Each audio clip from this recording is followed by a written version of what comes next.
Vía Pública. ¿Qué tal? ¿Cómo les va? Muy buenas noches, qué gusto saludarlos como en cada jornada en este nuevo Vía Pública de día miércoles, político nuevamente, porque la carrera presidencial está en marcha hace harto rato, pero nos vamos acercando al plazo final, que es el próximo 14 de diciembre. Quedan 11 días nomás para la segunda vuelta y hoy los candidatos presidenciales Janet Jara y José Antonio Kast participaron en el nuevo debate de la Asociación de Radiodifusores de Chile, la ARCHI, que fue transmitido a todo Chile con una sintonía realmente impresionante. Más de 1000 radioemisoras en todo el territorio nacional, cerca de 5 millones de personas estuvieron atentos a las 8 de la mañana a este debate.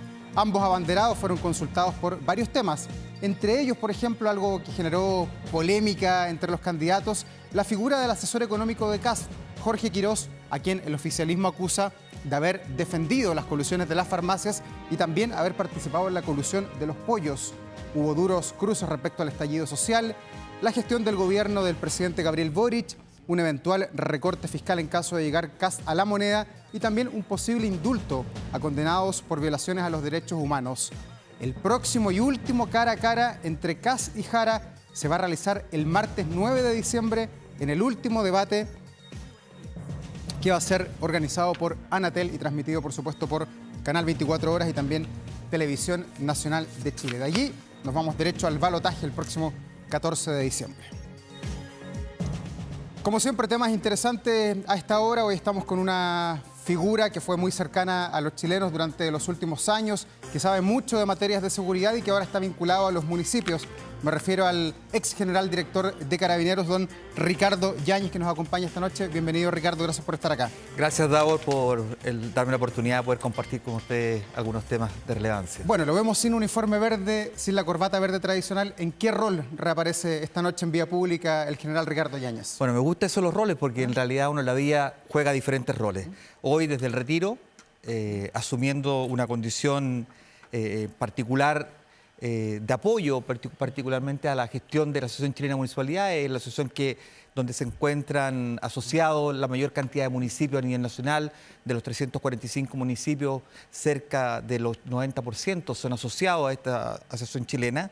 Y la lidera hoy día el alcalde de Zapallar, Gustavo Alessandri, con quien me pidió, ¿cierto?, que lo apoyara en temas de seguridad y fortalecer, ¿cierto?, un equipo de trabajo que permita dar un input en los territorios locales donde están los alcaldes haciendo sus gobiernos locales, apoyarlo todo en aquellos temas que podamos ser útiles. Ya, y usted ahí va a dirigir el centro de estudios. ¿Eso quiere decir que de alguna manera hay una ponderación distinta desde la asociación y también desde los municipios de cómo combatir la seguridad? Sí, claro. ¿Cada uno con su receta en el fondo? Sí, bueno, esto es inédito.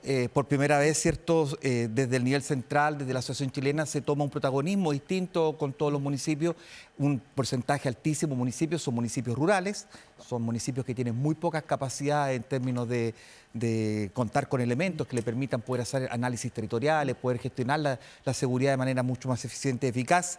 Y lo que pretendemos es, hoy día, con el uso de las tecnologías disponibles, con todas las plataformas que hay de información disponible, también poder generarle insumos que permitan a los alcaldes poder tomar decisiones efectivas, bien coordinadas con la policía en el territorio y obviamente con las autoridades de la región. Ya, pero en materia de seguridad y a nivel de los municipios, ¿las cosas dependen de dinero o dependen de la gestión o de la buena gestión que pueda tener un alcalde? Porque claro, uno mira lo que hacen, no sé, acá en el sector oriente, Providencia, Vitacura, Las Condes versus otras comunas de Santiago o del resto del país, y de verdad hay mucha simetría en la forma de enfrentar el delito. Sí, bueno, hay una desigualdad enorme frente a los ingresos que tienen ciertos diferentes municipios a nivel nacional, que son incomparables algunos, y por eso que la asociación tiene por finalidad apoyar particularmente a aquellos municipios que tienen más necesidades en esta materia y obviamente también ser un centro de alineamientos y objetivos de lo que es la gestión en materia de seguridad con desafíos muy importantes. La seguridad en Chile cambia definitivamente de un paradigma de cómo se gestionaba antes a cómo se va a tener que gestionar a contar de ahora, con tres grandes componentes. Uno, la seguridad pública, donde están los órganos formales de control social con las policías, ¿cierto?, y los otros 17 componentes que establece el sistema de seguridad, pero además con la seguridad privada. El viernes pasado se inauguró o se dio ya por lanzado, ¿cierto?, la nueva ley de seguridad privada con su reglamento, donde se le entregan algunas obligaciones y responsabilidades al mundo de la seguridad privada y que, por cierto, va a tener que tener todo un periodo transitorio en el cual deberán ajustarse, entendiendo que la seguridad privada ha crecido en un 400% en el último tiempo. Son una cantidad enorme de componentes. Hoy día prácticamente la vinculación de las personas con guardia de seguridad, cuando a la farmacia, al supermercado, a los malls, centros comerciales, todos se ha transformado en un bien de consumo y obviamente una prestación que requiere ser profesionalizada. Ya. Y en términos de la seguridad municipal, hay un proyecto que está en el Congreso, pasó a segundo trámite, debe ser votado en la sala. Posteriormente esperamos se apruebe o pase a comisión mixta para poder hacer algunas adecuaciones. Y ahí se van a entregar lineamientos que son claros. Hoy día la seguridad municipal funciona, pero no tiene la misma capacidad de cobertura en todo Chile con todos los municipios. Ya, ¿y usted cuál es partidario de qué idea? Porque en este tema siempre aparecen posiciones ideológicas a veces de cuántas atribuciones darle a un guardia municipal en este caso para quedarnos en el tema de los municipios. ¿Usted es partidario de qué? ¿De que el guardia municipal finalmente se parezca cada vez más a un carabinero o que tenga sus propias atribuciones y sus propios deberes? Sí, bueno, hay definiciones muy claras y la ley así también lo establece. Primero que nada es fortalecer la seguridad pública y los municipios, al igual que la seguridad privada, van a ser coadyuvantes en materia de seguridad. Y eso es algo que ya llegó para quedarse y obviamente lo que hay que hacer es regularlo de la mejor forma, normarlo y establecer los límites en los cuales pueden actuar. Un policía se demora 2 años en formarse y 4 años en el caso de los oficiales. Durante cada año, cada cierto tiempo deben rendir un examen de promoción para poder ascender, por lo tanto es un desarrollo de carrera. Claramente hay que profesionalizarlo, quienes van a ejercer esta función, porque van a tener que vincularse y establecer relaciones con las personas, muchas veces en el límite de afectar sus derechos y sus garantías personales y procedimentales también. Es por eso que los ejes que tiene que tener esta ley y tiene que dejar muy claro que su rol va a ser más bien preventivo en materia de prevención social, situacional, asignarle algunas tareas que le quitan tiempo a las policías en términos de hacer fiscalizaciones, controles, medidas cautelares, medidas de protección, de ir a verificarla y otras que se puedan ir derivando, ¿cierto? Como las citaciones también de los juzgados de policía local y tribunales de familia, etcétera. ¿Y cuál es su diagnóstico de la actual seguridad municipal? ¿Cómo está la formación? ¿Es mucha la diferencia en el recurso humano entre un municipio y otro? ¿La vara está baja, está alta? ¿Dónde la coloca usted? Sí. Hay una diferencia muy grande y por eso es que los alcaldes están preocupados de que este proyecto salga con el financiamiento adecuado para poder, de alguna manera, no sea solamente una norma escrita en un papel, sino que pueda llevarse a cabo y ejecutarse, y para eso se requieren recursos, para contratar profesionales, para contratar personas, para formarlos. Fíjese que uno de los grandes objetivos que tiene la gestión de la presidencia de la Nación chilena, también y un anhelo de los alcaldes, es contar con una academia nacional, donde generando alianzas con el mundo académico se puedan formar quienes van a desempeñar la función de inspectores de seguridad municipal, que van a tener que cumplir un rol, además de complejo, también muy riesgoso. Y ahí hay que definir claramente cuál va a ser el ámbito de competencia que tienen que tener.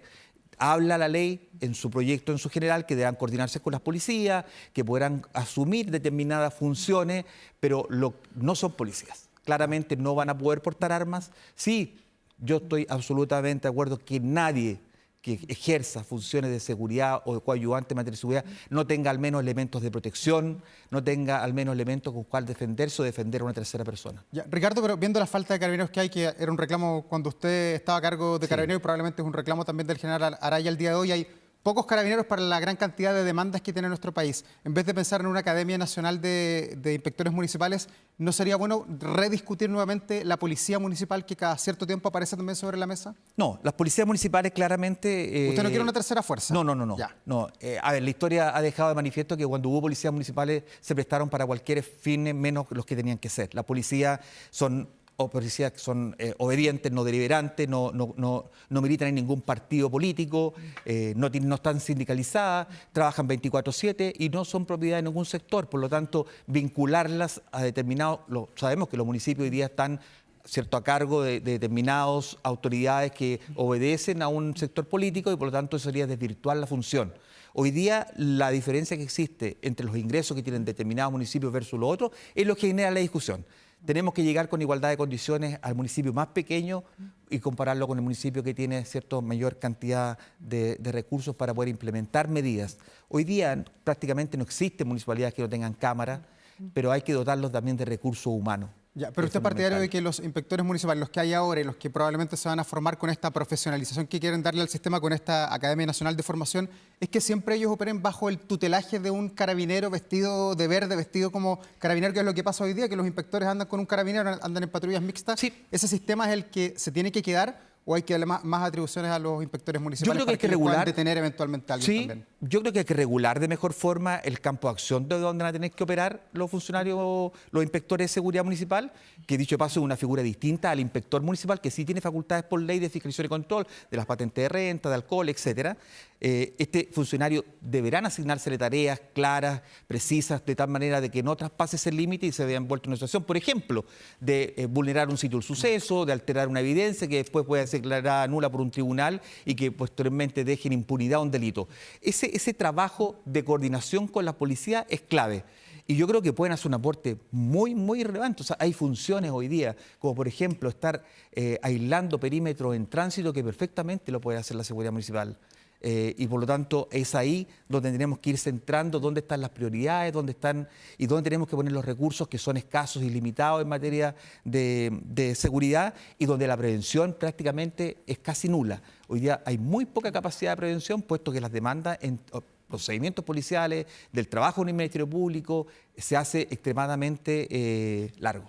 Y formar a un guardia municipal o un inspector municipal, ¿cuánto debería tardar? ¿Cuánto es lo óptimo? Porque vemos que Carabineros también de repente hace cursos con los conserjes, con gente que tiene niveles básicos de seguridad y tiene una duración. Pero para alguien que probablemente va a estar muy en contacto con la comunidad, con el mundo civil, ¿cuánto es el tiempo de formación oportuna? Yo creo que son dos estándares distintos. Hay que esperar que salga la ley, hay que esperar que salga el reglamento, que una vez que tengamos esos instrumentos jurídicos a la mano, vamos a poder determinar claramente qué es lo que establece la ley respecto al perfil que debe tener este funcionario.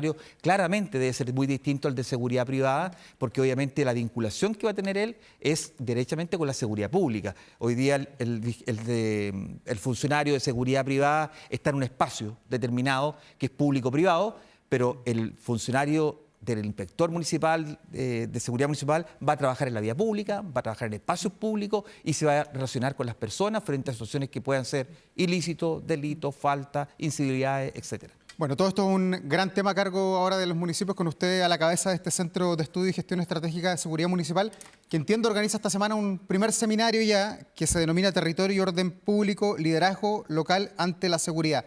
Vienen exponentes extranjeros y también chilenos. Sí. Me gustaría saber qué le estamos contando a los extranjeros como receta de seguridad en Chile con el problemazo que tenemos encima. Fíjese que ya hablé con los dos. A ver. Uno es un académico mexicano con bastante experiencia en temas de seguridad. ¿Y miran a Chile como modelo en algo? Particularmente él ha venido a hacer diagnóstico de Chile y compararlo con la realidad de México, una realidad absolutamente distinta a la que vivimos nosotros. Y viene el ministro de Seguridad y de Justicia de Santa Fe, Argentina, donde también han hecho un montón de adecuaciones, particularmente en el tema penitenciario, porque nosotros hemos definido 3 pilares que tiene este centro de estudio. Uno es generar todas las acciones que sean propicias, ¿cierto?, para la prevención situacional, para la prevención social que deben ejercer los municipios en el territorio.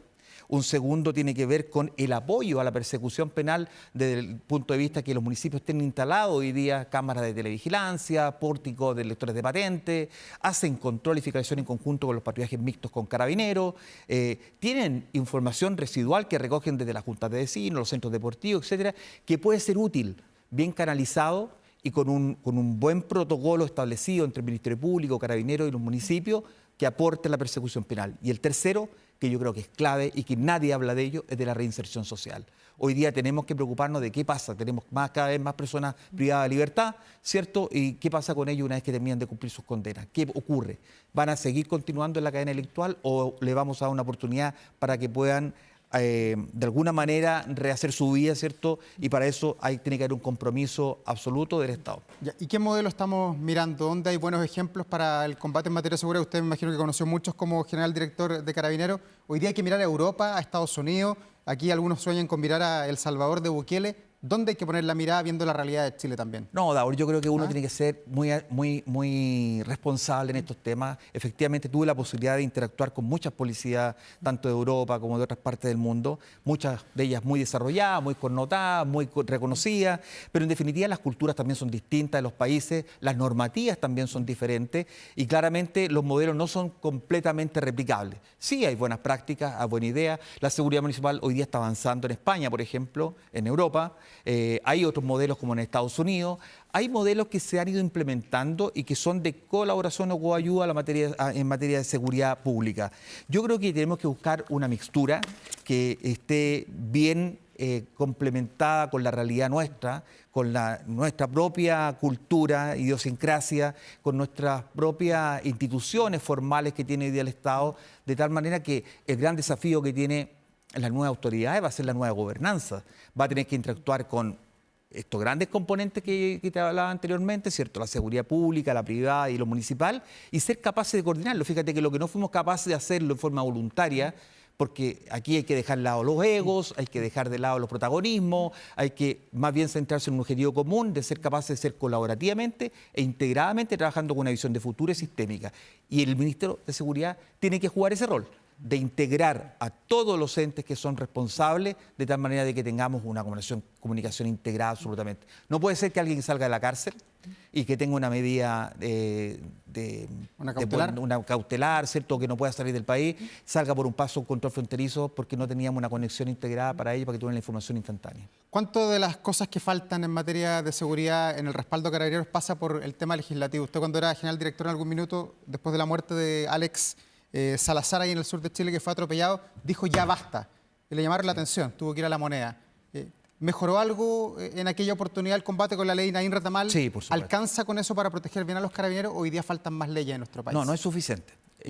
Fue un avance importante. Yo siempre digo que fue muy doloroso como institución, como país, y particularmente envío un saludo a las viudas de los carabineros fallecidos, que fueron momentos muy tristes para todos nosotros, pero permitió, ¿cierto?, que efectivamente hubiese un punto de inflexión y se abordara al menos una normativa que protegiera al carabinero el ejercicio de sus funciones. No puede ser que el delincuente tenga más facultades y más atribuciones que el propio carabinero, que tiene que defender la vida de él y de terceras personas principalmente.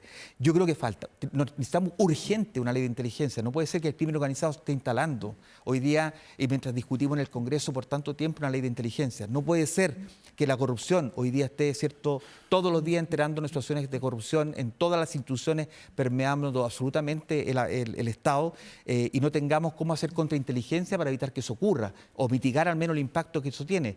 Tenemos de una vez por todas que ponernos de acuerdo en sacar rápido una ley de inteligencia. Sin inteligencia no nos podemos anticipar, no podemos prevenir y obviamente más difícil todavía poder identificar a los responsables. Oiga, ¿y el gobierno del presidente Boric lo ha hecho bien en materia de seguridad? Se repitió mucho en el debate político de que usted alabó las políticas del presidente Boric en materia de seguridad, que dijo que no había habido nunca un presidente que hubiera hecho tanto en seguridad como él. Yo creo que hay cosas que son objetivas, todas las cosas siempre son perfectibles. Hay que ser honesto acá, las cifras no son muy alentadoras. Si bien es cierto, en los últimos 20 años los delitos han disminuido, de acuerdo a la encuesta nacional urbana de seguridad ciudadana. No obstante, los delitos violentos, aquellos que más impactan en las personas, han crecido, pero en forma con una tendencia importante. Así como informes internacionales reportan que Chile es uno de los países que tiene más temor. Las personas en la propia encuesta señalan que se sienten inseguras y que pueden ser potencialmente víctimas de un delito. Y claramente eso es porque hemos fallado absolutamente en tener más bien acciones reactivas más que de largo aliento, con una visión mucho más estratégica y sistema integral, como digo yo, en donde todos trabajen colaborativamente. Hay datos que son objetivos y ciertos. Se han aprobado leyes. Fíjese que el año 2002 en la Convención Naciones Unidas hace una convención contra el crimen organizado transnacional. El 2004 se publica esto y se le dice a todos los países del mundo, ¿cierto? Ojo, hay una nueva modalidad de cometer delitos, son delitos violentos, son delitos que tienen una estructura, una organización, que generalmente están asociados al lado de activos, rutas de dinero distintos, evaden impuestos, etcétera, y que surgen como una potencial riesgo para los países, porque obviamente permean a las instituciones, las corrompen, etcétera. Hoy día tenemos una política contra el crimen organizado y la Política Nacional de Seguridad Pública, la última fue el 2004, hoy día tenemos una ya publicada el año 2025, lo que hace no es otra cosa que entregar los lineamientos definitivos en cómo se va a gestionar la seguridad. Pero el desafío mayor va a estar en la gobernanza, de que tenga que tener la responsabilidad de coordinar, una coordinación que debe ser política, por cierto, pero que debe tener componentes técnicos. Las personas que estén detrás de esa autoridad que tome las decisiones deben ser personas conocedoras, no solamente de la normativa, sino que también de los territorios que pasan en los diferentes sectores. Chile es un país muy largo y muy disperso y con una diferencia enorme de lo que ocurre en cada uno de los sectores. No es lo mismo que pasa en la Araucanía, que lo que pasa en el sector norte del país, ni en el sector centro, y por lo tanto ahí es donde la autoridad va a tener que tener mucho trabajo que hacer. Y pese a lo que se hizo, ¿se pudo haber hecho más? Y tomo aquí para poner sobre la mesa las palabras de la exministra del Interior, Carolina Toá, que compartió con usted en el Palacio de la Moneda muchas veces y en muchas coyunturas que hubo en nuestro país noticiosa, para qué hacer lo que fue el asesinato de los 3 carabineros el año pasado. Ella dijo que la izquierda tiene alergia al orden público, que tiene problemas con la policía. ¿Usted la sintió? Yo creo que yo no puedo usar una palabra que creo que interpreta un poco mejor lo que ella señaló. Yo creo que todavía hay complejos de una historia reciente que todavía genera mucho dolor en muchas familias, por cierto, comprensible, y empatizamos absolutamente con ello, pero no podemos. Yo creo que hay 2 escaleras, una corta y una larga. La corta es que tenemos que rápidamente poner las pilas para poder hacer frente a una delincuencia que es tremendamente violenta. Los fenómenos delictuales que han ocurrido eran insospechados que ocurrieran en nuestro país. Personas que han sido mutiladas, desmembradas, extorsiones, sicariatos, secuestros, etcétera, que antes no lo veíamos salvo en el Netflix, ¿cierto? ¿Pero no le pasó a usted que decía hay que hacer A y le decían no, llegamos hasta acá nomás? Sí, pues bueno, hay muchas cosas que muchas veces a las autoridades no se les toma en consideración. ¿Pero usted lo escuchaban? Yo trataba de que me escucharan. No siempre fui completamente... se tomaron en consideración todas las cosas que dije. ¿Y quién no lo escuchaba? ¿El subsecretario Monsalve, la ministra Toá? Lo que pasa es que muchas veces los intereses políticos se sobreponen sobre el interés colectivo del país. Y eso yo creo que hay que tener muy claro. La seguridad es un derecho. Cuando uno dice, bueno, ¿qué significa seguridad? Lo aprendí de un profesor y un maestro, ¿cierto? Es un estado natural propio de cada persona, ¿cierto? Lo hace primero para asegurarse de sí mismo, después para vivir en convivencia, para relacionarse con los demás, pero también es un derecho que está garantizado y la responsabilidad del Estado entregarlo, y lo hace a través de las instituciones. Si tenemos instituciones que están débil, que no tiene la legitimidad completa porque ha habido falta de no solamente el apoyo político, que por cierto es importante para llevar adelante los proyectos, para sacar adelante un buen presupuesto, para comprar tecnología, etcétera, pero también legislativo. O sea, si no tenemos una normativa que permita que las instituciones puedan hacer el trabajo como corresponde, difícilmente vamos a avanzar. Si seguimos haciendo más de lo mismo, Davor, no vamos a avanzar mucho. Por eso yo digo que hay un cambio de paradigma entre lo que se hacía culturalmente y por mucho tiempo a lo que se debe hacer ahora. A propósito de cambio de paradigma y de Carabineros, usted asumió el mando de Carabineros en noviembre del año 2020. Estuvo casi 4 años. Recibió la institución prácticamente en el piso en niveles de popularidad post-estallido social, por los cuales usted todavía está ahí dando explicaciones ante la justicia. Hoy día, ¿cómo ve a Carabineros? Porque usted fue el 4º general director que no pudo terminar su mandato porque tuvo que ceñirse a la llamada doctrina Toá y renunciar antes de cumplir su mandato de 4 años. ¿Hoy día Carabineros lo ve mejor que cómo lo encontró, que cómo lo dejó el 2024? Sí, por cierto, yo creo que las encuestas así lo reflejaron, hicimos un trabajo y valoro absolutamente el trabajo de cada uno de los integrantes de la institución, que no solamente se pusieron la camiseta por el país en un minuto crucial, donde fueron capaces de anteponer su descanso, el riesgo de sus familias, el personal, por mantener el Estado de Derecho de este país, por cuidar la democracia, por hacer cumplir lo que la Constitución nos obliga. El carabinero, el único mandante que tiene, esto es algo que se discute permanentemente, la subordinación a la autoridad, esa existe, por una vinculación directa que tenemos con quienes son las autoridades, bueno, pero el mandante del carabinero es la ley. El carabinero solamente puede hacer lo que la ley lo obliga a hacer, y nadie más puede obligar a hacer otra cosa que esté en contra de lo que la ley establece. Obviamente, claramente recibimos una institución que estaba muy golpeada. Acuérdense que nos querían refundar, nos querían hacer desaparecer, y era algo evidente, el ataque era constante y permanente. Sin embargo, con convicción, con una cohesión absoluta interna, logramos sacar adelante no solamente la institución, sino que también levantar la moral de nuestros carabineros. Transformamos eso en una oportunidad de crecer, de modernizarnos, de interactuar con el mundo, de posicionarnos internacionalmente, y hoy día es una institución que es reconocida, valorada. Dentro de algunas cosas estamos hoy día compartiendo junto a la PDI en Interpol, que nos permite también tener una conexión distinta con otras instituciones. Y claramente lo que hay que seguir es apoyando a las instituciones policiales, a Carabineros, a la PDI, a Aduana, al Servicio de Impuestos Internos, a la UAF, en definitiva a la Directemar, a las Fuerzas Armadas, que están cumpliendo un rol tremendamente relevante en las zonas de estado de excepción. Por lo tanto, lo que yo creo es que más allá de las encuestas, que sí, sin lugar a dudas es como de alguna manera el reconocimiento de lo que hacemos, también hay que buscar incentivos. O sea, claramente yo creo que el Estado está al debe con una institución que ha perdido muchos hombres en el último tiempo, donde no se han hecho esfuerzos suficientes como para mejorar situaciones que son además vulnerabilidades para el sistema. Un carabinero que esté con buenas remuneraciones, con buen incentivo económico, claramente va a ser mucho más difícil que lo puedan corromper frente al crimen organizado. Hoy día daban cuenta de un carabinero que estaba involucrado en una estructura criminal que operaba. Con los chinos, bueno, claro. Sí, bueno, y eso está ocurriendo en las Fuerzas Armadas, está ocurriendo en todos los estamentos del Estado, y eso es grave. Ricardo, a propósito de corrupción, a usted le tocó compartir durante un corto periodo de tiempo, pero sí compartieron usted a cargo de Carabineros, Héctor Espinosa a cargo de la Policía de Investigaciones.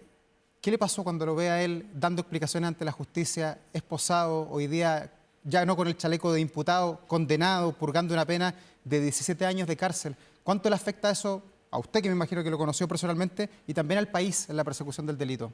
Yo creo que lo más importante acá es que las instituciones son lo más relevante. Que los delitos que pueda haber cometido una persona no pueden impactar ni pueden afectar a los 17.000 funcionarios que son la Policía de Investigaciones, que hacen un trabajo todos los días constituyéndose en sitios del suceso, haciendo labores investigativas importantes, trabajando coordinadamente con el Ministerio Público, donde también muchos de ellos han perdido la vida en situaciones complejas. Por lo tanto, la actuación delictiva de una persona no puede ser ¿cierto? De alguna forma traspasada a la institución completa. Yo creo que cada uno debe hacerse cargo absolutamente de las situaciones personales en las cuales se ve afectado. ¿Pero cuánto se mancilla el prestigio de la policía? Claro que lo afecta. A nosotros vivimos el fraude, vivimos la operación Huracán, vivimos la operación, el caso Catrillanca, el estallido social mismo, nos golpeó muy duro. Golpea el alma de los de quienes estamos hoy día, se sacan la mugre todos los días en la calle. Y obviamente eso hay que cuidarlo. La legitimidad que tienen las instituciones es un activo que no es permanente, que hay que cuidarlo y hay que trabajarlo. Y es lo que la ciudadanía nos entrega a nosotros, a las instituciones policiales particularmente, que están haciendo este trabajo con el reconocimiento, ¿cierto?, de la valoración de lo que están haciendo. Ya, y en el caso de Héctor Espinosa, ¿se le debería retirar la condecoración presidente de la República, el collar de la Gran Cruz, que usted también lo tiene? Es un tema que no me corresponde a mí pronunciarme, por cuanto otro estamento es el que le corresponde señalarlo. Ricardo, vamos a la política. Lo vimos muy activo en las campañas parlamentarias, apoyó a Diego Chalper, a Jorge Alessandri, también a la ahora senador electo Longton, lo vimos ayer en la cena en homenaje a Pablo Longueira. ¿Está usted como un actor político que le gustaría participar en la escena política de nuestro país? No, muy lejos de eso, Ya. Tabor, muy lejos. Recibí algunos ofrecimientos, algunas tentativas al respecto, pero esto es muy lejos. Los carabineros tenemos... Lo tantearon, sí. Sí, los carabineros tenemos particularmente una definición muy personal mía, es que el activo mío es el cariño que me he ganado de mis carabineros, el aporte que puedo hacer desde mi experiencia personal, como haber sido general director y haber transitado en un periodo muy complejo de nuestra historia, y particularmente de Carabineros de Chile, donde creo que la experiencia que aquilatamos en ese tiempo, que se refleja finalmente los logros obtenidos por la institución y que hoy día los conduce el nuevo general director, ¿cierto?, y que lo está llevando adelante, yo creo que es mucho más, creo yo, valorable que lo haga desde esta área. Ya. Como general director en situación de retiro, aportando con mi experiencia hoy día a otras instituciones públicas como son los municipios que se incorporan a una tarea tan relevante como es la seguridad. Ya, pero haber apoyado a estos candidatos implica también apoyar a José Antonio Caz. Yo creo que en la vida uno tiene que ser absolutamente agradecido. Estos parlamentarios, junto a otros más, que si me lo hubiesen pedido y que eran de otros sectores políticos también lo hubiese hecho, fueron parlamentarios que pelearon por la ley Naín Retamal, que defendieron a los carabineros cuando nadie los defendía, que sacaron la voz cuando todos agredían a la institución, y claramente lo mínimo que puede hacer uno es apoyar a personas que están comprometidas con instituciones que son permanentes del Estado, con carabineros que están haciendo un trabajo de sacrificio todos los días en la calle. Ya, ¿lo mismo con José Antonio Caz? Pero por supuesto, o sea, ¿Usted lo apoya? son las personas que han estado siempre apoyando a carabineros, defendiendo a los carabineros, y claramente esas personas son las que la institución necesita y requiere para poder seguir fortaleciéndose frente a la sociedad. General Ricardo Yáñez Rebeco, muchas gracias por esta entrevista. Seguiremos atentos, por supuesto, al seminario, su nuevo rol ahí con los municipios que sí, bueno, seguramente va a ser 4, muy 5 y noticioso. 6 en Catapilco va a ser una tremenda jornada donde también van a ir los candidatos, ¿cierto?, a la presidencia a conversar sobre el municipalismo y la seguridad. Gracias, un gusto verlo, buenas noches. Igualmente, buenas noches. Vamos a conversar sobre el siglo pasado, pero no tan atrás, la década de los años 90, que es sumamente entretenida, contemporánea seguramente para muchos de que nos miran a esta hora. Se ha lanzado hace poco en las librerías La Era del Entusiasmo Chile de los 90, del periodista y escritor Óscar Contardo, que nos acompaña esta noche. Óscar, bienvenido, gracias por estar acá. Muchas gracias por la invitación. Bueno, ¿por qué escribir un libro de esta década, la década de los 90, la década del destape, de la democracia, de la transición? Hay varias palabras que la conjugan. Sí, pues, hay muchas razones para escribirlo. La primera, personal, que yo había escrito hace 20 años, La Era Ochentera, sobre los 80, con Macarena García. Entonces era una forma de hacer un aniversario número 20 de mi carrera como escritor. Y la otra, todas las razones que existen para una época que significó un cambio muy importante para nuestro país. La transición democrática, una era de progreso económico, material, como no se tenía registro anteriormente en términos tan continuos. Una época de apertura comercial y de acercamiento al mundo para un país tan aislado como Chile. Y cuando emerge o se crea un nuevo modelo de juventud, digamos. Claro, tiene varias aristas el libro, que está muy entretenido, muy bien escrito, que a uno le facilita el recuerdo además. Pero partamos por la política. ¿Cómo marcó a esa generación de políticas la era de los 90, viniendo ellos formados de un Chile en dictadura, sin tanto consumo, sin los malls, con algunos centros comerciales? ¿Era más pura esa clase política? No, pero es que la clase política a la que le toca asumir el gobierno es la clase política que le tocó el golpe de Estado, finalmente. Es una clase política que se tuvo que poner de acuerdo para, dentro de todas las diferencias que existían, sobre todo en una centroizquierda y muy fragmentada, para asumir un gobierno de transición. Entonces, era una clase política que era una generación con mucho miedo, con mucho temor, muy cauta y que tenía como referencia la transición española y la transición o el proceso democrático en Argentina desde el 83, de Alfonsín, que era un ejemplo de algo que no querían repetir, porque a Alfonsín le tocó una crisis, o encabezó un gobierno con una crisis económica terrible, muy aguda, y con levantamientos de los carapintadas, de militares, levantamientos militares, que terminaron con su gobierno anticipadamente. Entonces, fue una generación que tenía muy claro que la estabilidad económica era un punto central y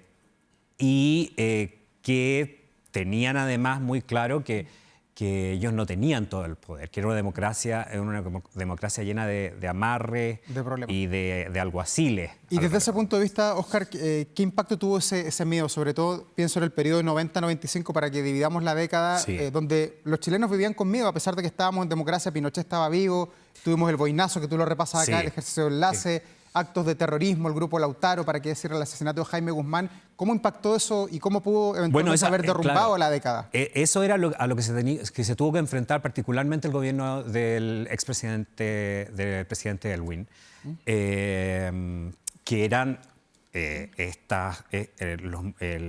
las acciones del frente, por un lado, los lautaristas, por otro, el ejercicio de enlace y el boinazo, que respondían a un caso de corrupción al que se le terminó echando tierra.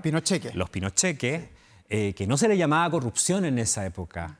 En la prensa no aparecía la palabra corrupción. Y era corrupción, era un robo escandaloso. Entonces, claro, ese primer periodo fue, yo creo que muy difícil. Y a ese primer gobierno le tocó enfrentar varios frentes, como repetir la idea, enfrentar desafíos muy grandes. Porque a la vez de desactivar todos estos focos de violencia, tenían que tomar el tema de los derechos humanos, la Comisión Rettig, un informe que no fue reconocido en un principio por todas las fuerzas políticas. Después viene el asesinato de Jaime Guzmán, del senador Jaime Guzmán, que derrumba el impulso en torno a los derechos humanos que había generado el informe Rettig. Óscar, y en este Chile con tanto miedo, con tanta incertidumbre, partiendo en la recuperación de la democracia, un Chile muy gris, por cierto, ¿qué rol tuvo Cecilia Boloco, que tú destacas allí harto en el libro, sobre todo en su matrimonio? Sirve como un... En Nuestra Reina, era claro. como que son las páginas de glamour a principios de los 90. ¿Tuvo un impacto positivo en los chilenos? Cecilia Boloco representa el primer gran triunfo de un chileno o chilena en el extranjero, un triunfo televisado en los 80. Ese primer gran triunfo la transforma en un personaje único, un personaje televisivo, un personaje donde el público y la audiencia de televisión deposita ciertas aspiraciones. Entonces, y dice, yo puedo, si pudo ella, si yo puedo, puedo. Entonces, ella marca el inicio, de alguna manera, el inicio de la década con su matrimonio, pocos días antes del cambio de mando, fue ese matrimonio con Michael Young. Y finalmente termina la década con ella encabezando un programa ícono del momento, que fue Vive el Lunes en el Canal 13. Y y después de Viva el Lunes, su programa de entrevista donde conoció a Carlos Menem. Y la continuidad de Cecilia Boloco fue Iván Zamorano en los años 90. No, claro, ahí empiezan a aparecer triunfadores. Era como que otro chileno, y ese chileno era más, con la historia más particular, o sea, más parecida al pueblo de Chile. Veníamos de un periodo de muchos fracasos. Un fracaso como país, un fracaso político. Sin ningún triunfo deportivo, digamos. El maracanazo del Cóndor Rojo había sido y el que había terminado el 89 con el maracanazo del Cóndor Rojo, es que era una vergüenza. Entonces, lo que empieza a pasar es, primero, la selección sub-17. La del Pollo Vélez, claro, con Rosenthal. Que llega con ese tercer lugar, que empieza a crearse la idea de una generación nueva con otra mentalidad ganadora, que es algo que le fascina a los periodistas deportivos, decir y repetir y qué sé yo. Y eso se repite con la campaña de Zamorano en el Sevilla y después en el Real Madrid. Y es Pichichi el 95. Claro, que eso ya... Y el Chino Ríos, como la figura de una nueva juventud chilena. Tú lo analizas ahí, ¿por qué el Chino Ríos, pese a tener un origen distinto, venía de Vitacura, a diferencia de Zamorano, representaban cosas distintas? ¿Por qué el chileno llegó también a querer tanto al Chino Ríos, que era una persona que, él lo decía, no estoy ni ahí con la muestra? Porque representaba ese desapego y un individualismo que era lo que marcaba los tiempos. Si la juventud hasta antes de los 90, estaba determinada de algún modo por agrupaciones, por militancia, agrupaciones en torno a instituciones como la Iglesia, en los 90 va a estar determinada más por el consumo y por gustos que dan identidad, gustos musicales, gustos en películas, gustos literarios incluso, pero que son experiencias mucho más individuales y más hedonistas, la fiesta. Entonces, Marcelo Ríos representa más eso, representa ese cambio y un desapego por la política en esa época, digamos. Claro. Óscar, y tú en el libro hablas de muchas cosas, Cecilia Boloco, pero también entrevistaste a varios personajes. Está entrevistado a Edmundo Pérez Lloma, Jorge González, claro, es que son como 3 líneas de entrevistas. Pasan entrevistas de gente que no aparece, entrevistas de gente que sale citada y entrevistas que aparecen escenificadas. Ya, pero entre todos los que están mencionados ahí, ¿hay algún personaje que pudiera resumir la era, que tú digas, este es el personaje de los años 90? Tanto así, yo creo que no, te podría nombrar 4.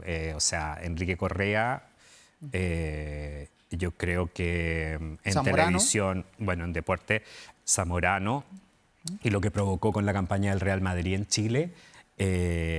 Bueno, Boloco, que tú mismo la nombraste como la gran figura de la televisión, y que crea una suerte de proto-glamour en un país en el que eso no existía. Y yo creo que Quique Morandé también es muy como personaje, digamos, claro, como personaje de televisión. es un personaje que establece una nueva forma de relacionarse dentro de la televisión, que que sobre todo la televisión nocturna era una televisión mucho más formal de lo que empezó a ser en los 90. Ya. A propósito de televisión, hablemos de los medios, porque después de toda la censura, de la Dinacos y de todo lo que pasó en dictadura militar, en los 90 viene un despertar, que parte yo creo un poquito antes con el diario La Época, pero empieza a aparecer la zona de contacto, el weekend es más robusto. Empiezan a aparecer nuevos temas. El canal de la Rock and Pop, cosas que tú vas atravesando ahí en el libro. ¿Cómo fue? Empiezan a aparecer, bueno, desaparecen un montón de medios de prensa, los medios que le habían hecho la oposición a la dictadura, empiezan a desaparecer, pero aparecen estos nuevos medios y ya hay un fenómeno que es este canal, TVN, que TVN se transforma en un canal líder en sintonía, cosa que no era antes, y que empieza a tener mucho poder en términos simbólicos con la programación. Se refleja Chile acá. Claro, se refleja Chile y la competencia, que era Canal 13, que había tenido la primacía durante los 80, empieza a entrar en crisis. Yo creo que eso se refleja en el caso de TVN, el auge es en dos cosas. El auge en el matinal, crea un matinal que es un matinal que venía ya con ciertos elementos del Canal 11. Buenos días con la Pati Pena y con Jorge Evia. Crea un matinal que establece otra forma de relacionarse con otro público, otra audiencia. Un noticiero central de prensa que es distinto. O sea, Bernardo de la Maza y Cecilia Serrano se transforman también en íconos de ese momento. Y bueno, y también un canal que sufre o padece un poco de la autocensura. ¿Por qué? Porque es un canal que no tiene que incomodar o trata de no incomodar a lo que se llamó los poderes fácticos en algún minuto. Entonces aparece cosas como el retraso insólito de la entrevista a Michael Townley en Informe Especial, como tratar de no o tener resistencia a programar programas melancólicos como Los Patiperros, por ejemplo, que tenían muchos documentales o programas documentales en torno al exilio, a exiliados, cosas de ese tipo. Ya, pero sí le dio mucha esperanza a mucha gente, y aquí me tomo de otra cosa que yo recuerdo particularmente, Óscar, y tú también, para qué decir, por lo que cuentas ahí en el libro, que es la Expo Sevilla. El iceberg que fue de mi natal Punta Arenas a dar la vuelta al mundo hasta Europa, y que TVN lo tenía ahí como escenografía. Estaba esperando el momento de nombrar Punta Arenas. Sí.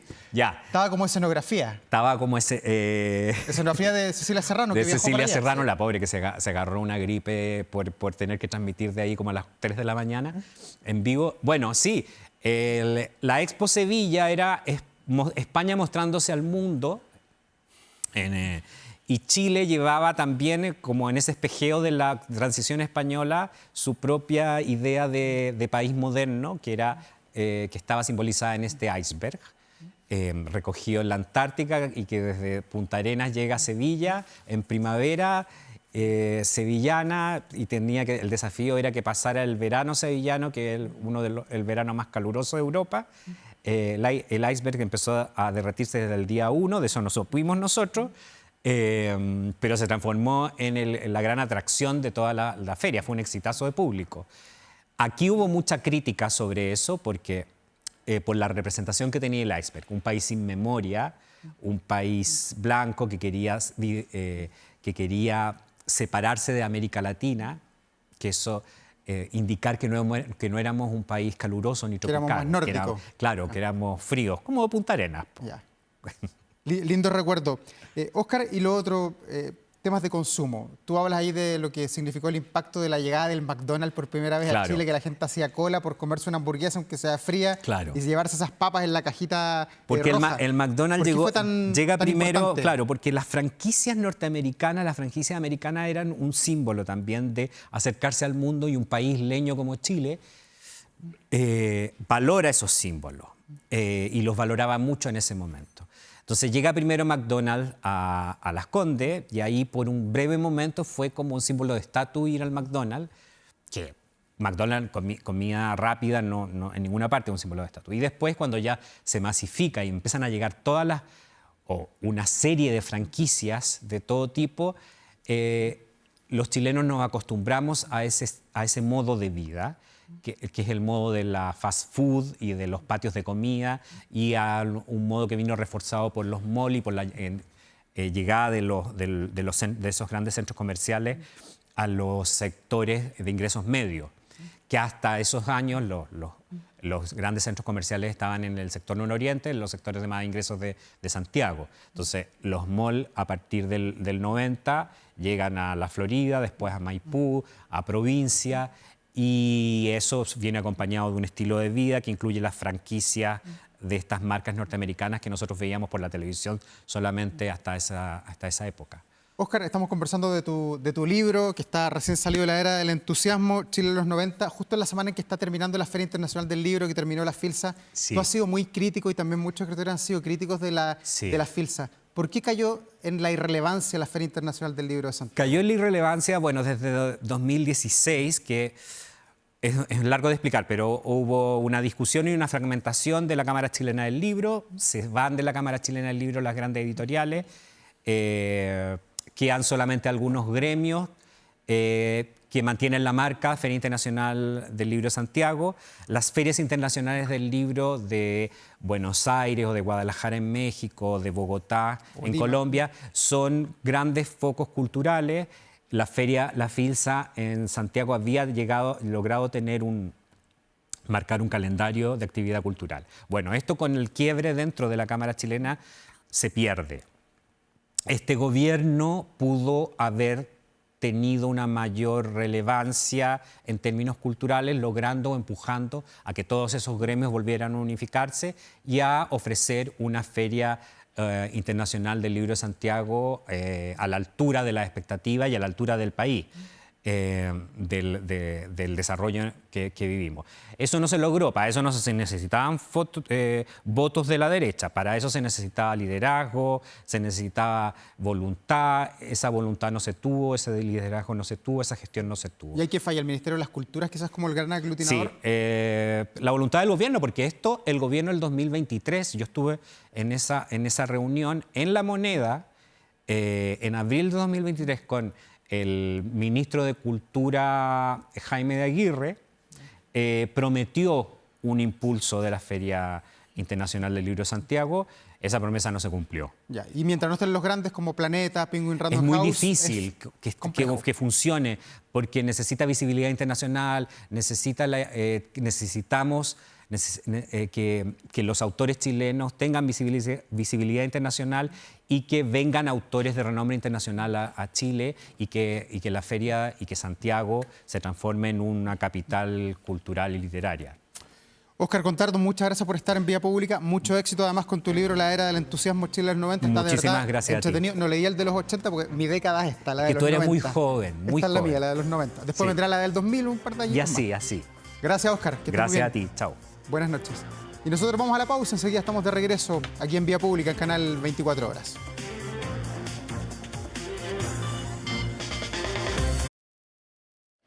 Once de la noche con 56 minutos, estamos terminando este Vía Pública, jornada de día miércoles, con dos interesantes conversaciones, con el general en retiro de Carabineros, el general Ricardo Yáñez, y también con Óscar Contardo, hablando sobre la década de los 90. Muchos miran hacia atrás y les gustaría volver a esa década que fue tan importante y tan señera para el futuro de nuestro país. Pero volvamos a las noticias, porque esto no se detiene. Partimos en la mañana muy temprano con el debate presidencial, que estuvo bien crispado entre Janet Jara y José Antonio Kast. Y ahora en la noche el presidente Boric tuvo también actividades, participó en el Encuentro Nacional de la Industria. Su último discurso ante la SOFOFA, entre otras cosas, el presidente Boric dijo: Chile no se cae a pedazos, es un país del cual tenemos que estar orgullosos.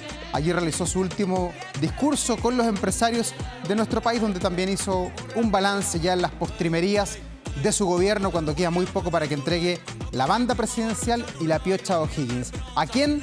Bueno, eso lo vamos a saber en la noche del 14 de diciembre cuando usted esté sintonizando Canal 24 Horas y también Televisión Nacional de Chile. Lo que queda para la historia es la alta temperatura que tuvo Santiago hoy día. Anduvimos por los 32, 33 grados. Mañana los termómetros descienden, pero un poquito nomás vamos a estar rompiendo esta barrera psicológica de los 30 grados que al parecer nos van a acompañar durante el jueves y el viernes, aunque afortunadamente el día sábado y domingo van a bajar las temperaturas, pero un poco nomás van a ayudar en todo caso para la gente que sale a pasear por la ciudad, a disfrutar del fin de semana. Pero como siempre nos estamos despidiendo con buena música, con este gigante que llena y llena estadios a nivel mundial, Bad Bunny, que vuelve como el artista más escuchado de Spotify en el 2025. Después de 2 años, el puertorriqueño destronó a Taylor Swift y se posicionó en el primer lugar de lo más reproducido en la plataforma. El artista alcanzó casi 20.000 millones de reproducciones solo este año y junto a su álbum Debí tirar más fotos se coronaron como las más escuchadas en la aplicación de streaming. Taylor Swift quedó en segundo lugar. Nos despedimos. Gracias por acompañarnos en este día miércoles. Mañana recuerde que a esta misma hora hay Estado Nacional, mirando la política en estos días tan decisivos para el futuro del país. Que les vaya muy bien, que descansen. Buenas noches. Cuidado que nadie nos escucha. I made a mistake. I want to apologize to the immigrants in America.